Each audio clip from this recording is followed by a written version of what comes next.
100 रोटी वाला ससुराल। सुनो जी, मुझे तो शीतल की बड़ी फिक्र रहती है। उसका ध्यान तो बस घर के बाहर दोस्तों के साथ घूमने फिरने में ही रहता है। उसे कुछ बोलो तो एक नहीं सुनती। मैं तो कहती हूँ इसकी जल्दी शादी वादी करवा दो, वरना लड़की हाथ से निकल जाएगी। तुमसे ज़्यादा चिंता है मुझे शीतल की शादी की। कल ही वो रामपुर वाले मौसा जी को फ़ोन भी किया था। बता रहे थे एक लड़का है नज़र में। उनका अपना घर है और लड़का भी अच्छा है। अरे तो फिर बस बात चलाओ ना, एक बार देखे तो सही लड़का और घर बार कैसा है। कौन से लड़की की बात चल रही है यहाँ? तुम्हारी शादी की बात चल रही है बेटी। अब तुम्हारी शादी की उम्र हो रही है तो लड़का तो देखना पड़ेगा ना। उफ़ो, मुझे अभी नहीं करनी शादी वादी। ये तो मेरे खेलने कूदने के दिन है। बहुत खेल कूद ली तुम। अब घर के काम धाम सीखने की कोशिश करो, समझी? ससुराल जाकर हमारी नाक मत कटवा देना। सब्जी काटनी तो आती नहीं इसको, तो नाक ही कटवाएगी। अरे मैं इसे शादी तक अच्छे से सब सिखा दूंगी। आप तो बस उस लड़के से इसकी शादी के बाद चलवाओ। कुछ दिनों बाद कुणाल और उसकी माँ शीतल को देखने घर आते हैं। कुणाल दिखने में बड़ा ही स्मार्ट होता है। शीतल तो उसे देखती ही रह जाती है। देखो जी, हमारी कोई डिमांड तो है नहीं, बस हम चाहते हैं कि लड़की घरेलू हो, घर के सारे कामकाज संभाल ले। अब आपके परिवार में तो बस 3 ही लोग हैं, पर हमारा तो खूब भरा पूरा परिवार है। बाकी हमें लड़की के घूमने फिरने दोस्तों से मिलने से कोई दिक्कत नहीं है। घर का काम करने के बाद जो चाहे सो करे। अरे वाह, ये तो इतने बढ़िया लोग हैं। लड़का भी इतना स्मार्ट है और ऊपर से इन्हें मेरे घूमने फिरने से भी कोई दिक्कत नहीं है। हे भगवान, तूने तो बिना मांगे ही मुझे सब दे दिया। बताओ जी, और क्या चाहिए हमें? हमारी तरफ से तो रिश्ता पक्का है जी। बस फिर तो हंसी खुशी शीतल और कुणाल की शादी हो जाती है। शीतल मन ही मन बड़ी खुश होती है और उसी खुशी के साथ वो अपने ससुराल में कदम रखती है।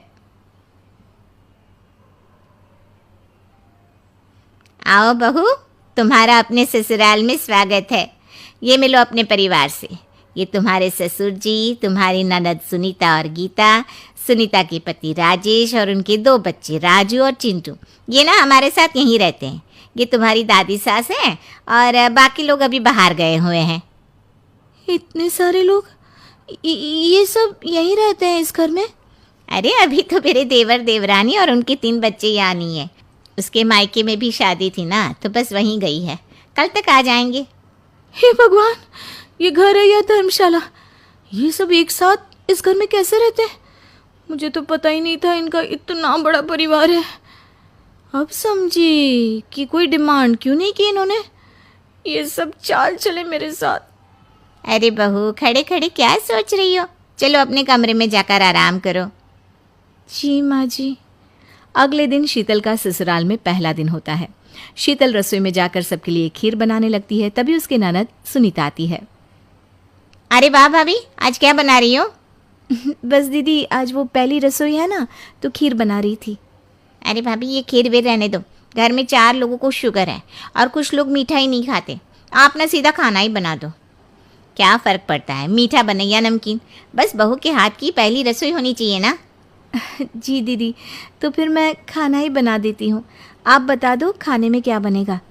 बस सिंपल सी कोई सब्जी बना दो, जैसे आलू गोभी या आलू मटर, और उसके साथ रोटियां सेक दो। हमारे परिवार में अब तुम्हें मिलाकर पूरे 20 लोग हो गए हैं। 15 बड़े और 5 बच्चे। बड़ों की 6 और बच्चों की 2 के हिसाब से रोटी बना देना। चलो मैं चलती हूँ, सब देख लेना। हाँ, बड़ों की 6 रोटी मतलब कि 15 लोगों की 90 रोटियाँ, और बच्चों की 2 रोटी मतलब 5 बच्चों की 10 रोटियाँ। 90 और 10 मतलब कुल मिलाकर 100 रोटियाँ। हाय, मैं तो मर गई। 100 रोटी अकेले कैसे बनाऊंगी? माँ, ये तुमने मेरी शादी कहाँ कर दी? शादी से पहले तो मैंने कभी 4 रोटी से ज़्यादा नहीं बनाई। शीतल एक बड़ी सी परात में 100 लोगों के हिसाब से आटा निकालती है और उसे गूंथना शुरू करती है। आटा गूंथते गूंथते शीतल के पसीने छूट जाते हैं। उसके बाद बारी आती है रोटी बनाने की। शीतल एक एक करके रोटी बनाना शुरू करती है और 10 रोटी बनाते ही अपनी कमर पकड़ लेती है। हाय, मैं मर गई। मेरी कमर टूट गई खड़े खड़े, और ऊपर से इतनी गर्मी। मैं 100 रोटियाँ कैसे बनाऊंगी? अरे भाभी, सब बाहर रोटियों का इंतजार कर रहे हैं। ज़रा जल्दी जल्दी रोटी सेक दो।